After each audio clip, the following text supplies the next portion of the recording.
ভুলবো না। বন্দে মাতরম। 91 যে সময় পিভি নরসিমহা রাও প্রধানমন্ত্রী, তার অর্থমন্ত্রী ছিলেন ডক্টর মনমোহন সিং, এবং সোনিয়া গান্ধী একমাত্র বুঝতে পেরেছিলেন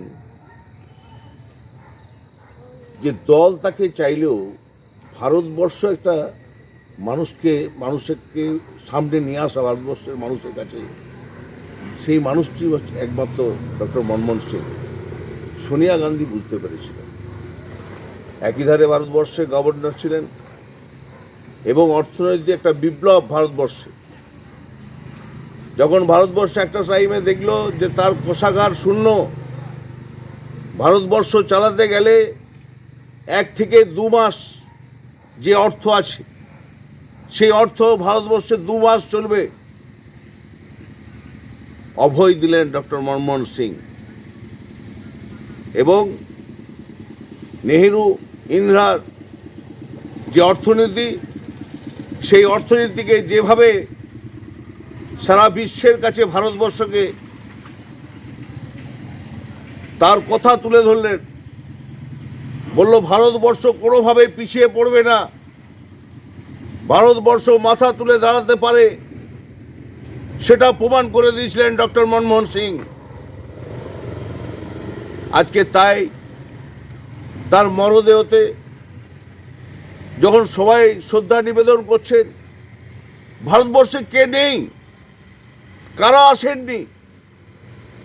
যখন ভারতবর্ষের ক্ষমতায় নরেন্দ্র মোদী আসার পরে বলল যে আমি ক্ষমতায় এসেছি ঠিকই, কিন্তু আমার ক্যাবিনেটে একটা মনমোহন সিং নেই। আমি যদি ক্যাবিনেটে একটা মনমোহন সিংকে পেতাম, তাহলে আমি ভারতবর্ষ বোধহয় আরো ভালোভাবে চালাতে পারতাম। তাই আজ ভারতবর্ষের এই অবস্থা। একমাত্র জাতীয় কংগ্রেস পারে যে ভারতবর্ষের এই সম্পদ, ভারতবর্ষে একটার পর একটা সম্পদকে যে ভারতবর্ষের মানুষের কাছে তুলে ধরেছে, একমাত্র জাতীয় কংগ্রেস।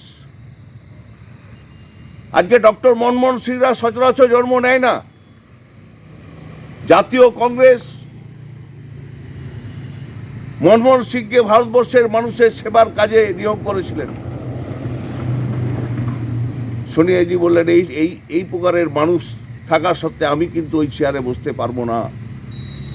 সেদিন কিন্তু কোনো ক্ষমতা ভারতবর্ষে ছিল না সোনিয়া গান্ধীকে প্রধানমন্ত্রী থেকে বিরত রাখে, কিন্তু সোনিয়াজি সেদিন সেই সম্পদকে ভারতবর্ষের মানুষের কাছে উপহার দিয়েছিলেন। এই ছিল ডক্টর মনমোহন সিং। তাই আমরা একজন ভালো মানুষ, একজন মিষ্টভাষী মানুষ এবং তার মতো ইন্টালেক্ট ভারতবর্ষে খুব কম এসছে, দেশ হারালো একটা সম্পদকে। যদিও তার বয়স হয়েছিল 92 বছর। আজকে রাহুল গান্ধী থেকে শুরু করে PM মোদি থেকে শুরু করে তাদের বক্তব্যে উঠে এসছে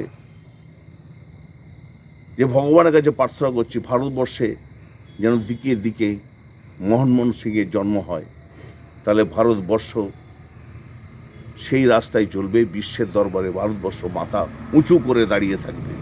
এই মানুষগুলোকে চাই, এটাই কংগ্রেস দিতে পেরেছে। তাই আজকে আমরা যে সম্পদকে হারালাম, আমি জানি না যে ভারতবর্ষে আবার মনমোহন সিংরা জন্মগ্রহণ করবে কি করবে না, কিন্তু আমার মনে হয় প্রত্যেকটি মানুষের দায়িত্ব নেওয়া যে ভারতবর্ষ যেভাবে চলছে, মানুষও আজকে সংবিধান আজকে নিরাপদ নয়। ভারতবর্ষের সংবিধান একমাত্র নিরাপদ কংগ্রেসের হাতে। সেই জিনিসটা ডক্টর মনমোহন সিং দেখিয়ে গেছিলেন। তার অর্থনীতি, তার বিদেশ নীতি সুচারুভাবে দেশ চালনা। তাই আজকে তাকে স্মরণ করছি কারণে যে আপনি যেখানেই থাকুন ভারতবর্ষের মানুষকে ইয়ে করুন, শক্তি দেন, জাতীয় কংগ্রেসকে শক্তি দেন, যেন আগামী দিনে ভারতবর্ষে জাতীয় কংগ্রেস যেভাবে বিশ্বের দরবারে মাথা উঁচু করে দাঁড়িয়েছিল, সেইভাবে জাতীয় কংগ্রেস নেতৃত্বে মনমোহন সিংরা ভারতবর্ষে জন্মগ্রহণ করুক আবার, এটাই আমাদের প্রার্থনা। জয় হিন্দ, বন্দে মাতরম। তরুণ রায়ের মুখে আপনার